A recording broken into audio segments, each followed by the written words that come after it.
Many people that have the ability and just refuse to get off that couch, refuse to study a few more hours, refuse to go deeper, to go further. And that's where I gain the advantage. It's so easy to be great nowadays, my friend, because most people are weak. Most people don't want to go to that extra mile. Most people don't want to find that extra because it sucks. It's miserable. It's lonely. You talk about that you were kind of, lonely by yourself. I was the same way. And that used to hurt me growing up. Now I fucking thrive in that shit. That's the only place to be. You have to want to be better. And it starts off with you have to have pride in yourself. You have something about you, whether it's your last name, whether it's just the smallest thing, you have to be proud of yourself. And if you have no pride in yourself, I can't give it to you. You can work with yourself to get better. But until you know what you want to stand for, you will always just be sitting down. You'll never stand for anything. What haunts me most is that if I would have died at 300 pounds, let's say I was 75 years old, I got to heaven, and God has a chart like that on everybody's life.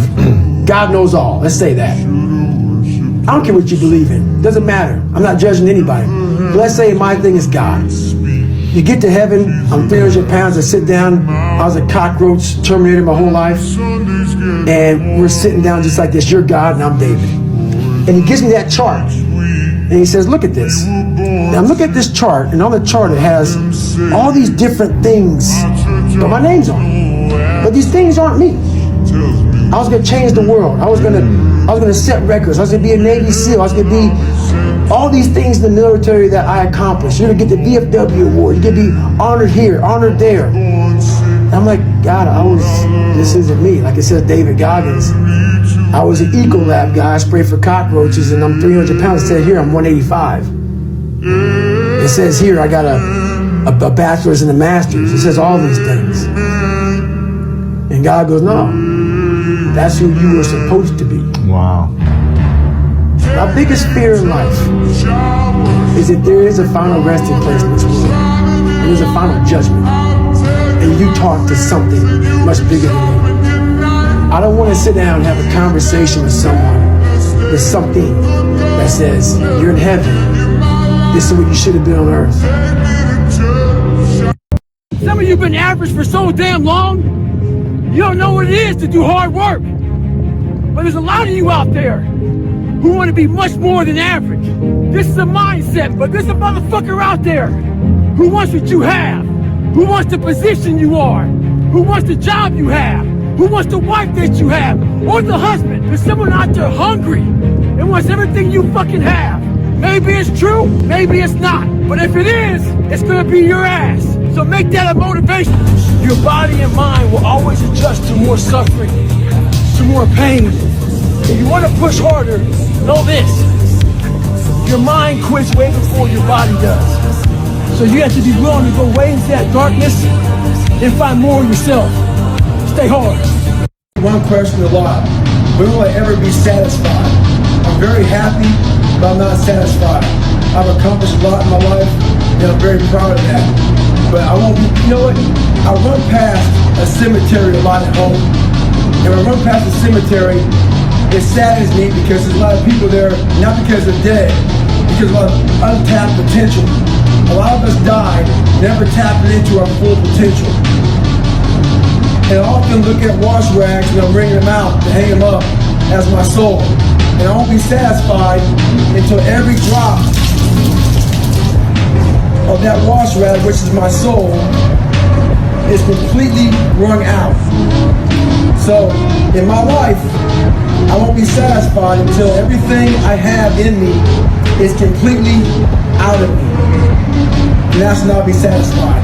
It's 44 degrees and it's nice and rainy outside. But no one cares about that. It's not about the rain. It's what the rain represents. Life is always giving you a test. Trying to give you a way out. Trying to give you an excuse not to show up. This is my excuse today. But guess what? You gotta have the mentality to show up every fucking day of your life. No matter what life throws at you. It's our responsibility to to show up to the Coliseum of life, prepared for fucking battle. I don't care what you're going through, what life's throwing at you. It's your responsibility to find your new 100%. Take it upon yourself to do that. Stay hard. 8, 9, 10, a machine here. There you go. Nobody works like David in this house. Come on. Get it. 17. They don't know me, son. Get it. 18. They don't know me, son. Get it. 19. They don't know me, son. Yeah. 20. You got They some don't know more. me, son. 21. Yeah. Get it again. Come on. We want to see it. Good. 22. Who's gonna carry the boats and the logs? That's you, buddy. Come on. 23. Come on. 24. One more, David. Who's One more. gonna carry the boats? You're gonna do it. You're gonna do it. You're gonna do it. You did it. Yeah. Now, alarm clock goes off at 4 or 5 in the morning. Your mind says no. You just say, this is what we do. It's what we do now. Because to get to where you want to go, the amount of pain involved, I'm not saying physical, I'm not saying you got to break yourself off. The amount of mental pain of how many times you're going to have to do something that you don't want to do to get to where you want to go is going to be, there's going to be more times you do something that you don't want to do than you are going to want to do it. And that's your new norm. That's your new norm. So then it's like breathing. And then once you do this over and over and over again, it becomes like breathing. I don't want to live this lifestyle, but to get to the other side of this, I have to. So if you really want it, you realize what trying is and what trying is not. What's your biggest fear in life? And my biggest fear, honestly, was, let's say you're God. And we have a big fucking long line of people. And I made it to heaven. I'm 75 years old. I'm 300 pounds. I made it to heaven. I worked for Ecolab my entire life, spraying for cockroaches. That's what I did. But I'm dead. I'm in heaven now. And you're judging us all now. So we're in line, and I'm next in line, David Goggins. I see my name, and I see all this shit, and God goes, hey, you say, read this, man. And I'm reading this list, and I'm seeing 182 pounds, Navy SEAL, Ranger School, motivational speaker, changing lives. Okay, man, pull-up record, all this shit. And I'm like, that's not me, man. And God looks at me and says, that's who you were supposed to be. And yeah, some of us can't be LeBron fucking James. But I'll tell you right now, man, we can do a lot of shit when it comes to this pure arm guts and willpower and getting through shit. We have a lot more than what we think we have. And yeah, some of us can't be LeBron fucking James. At the beginning of Hell Week, the guns are going off and your boys are linked arms and you're getting sprayed. And it's like a pep rally. The instructors are yelling at you, bombs are going off, concussion grenades. But then what they do is they shut that shit off. All that hoo-yah, all that hype, it gets real quiet. And they march you out to that surf zone. That water, that Pacific Ocean is cold as shit. You're now in your head, you're linked arms with your brothers beside you. You don't know if they're gonna be there long or not. You don't care, you think about yourself. You lay back and that first wave hits you. Fight or flight. It's cold, I can't be cold this long. And then this is where that 1 second decision comes in. You forgot every reason why you wanted to be there.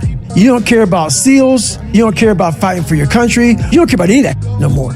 All you want to do is go back home. You want the warmth. You may want something to eat. You want your girl to hold you. All those things of comfort are there in that 1 second. And this is where people lose. Obligation to live our lives to the absolute fullest. Life is one big tug of war, and you don't win that tug of war by pushing the fucking rope. You have to pull that motherfucker. And a lot of times you have to pull yourself through life. This morning, I did not want to get up, so I had to pull my ass out of fucking bed. But guess what? You have to fucking be willing to pull yourself out of bed, pull yourself out of a funk, pull yourself out of whatever the fuck life is throwing at you to gain that confidence. You gotta be willing to find the confidence. Stay in the fight, stay in the war, stay in the battle, armor your mind.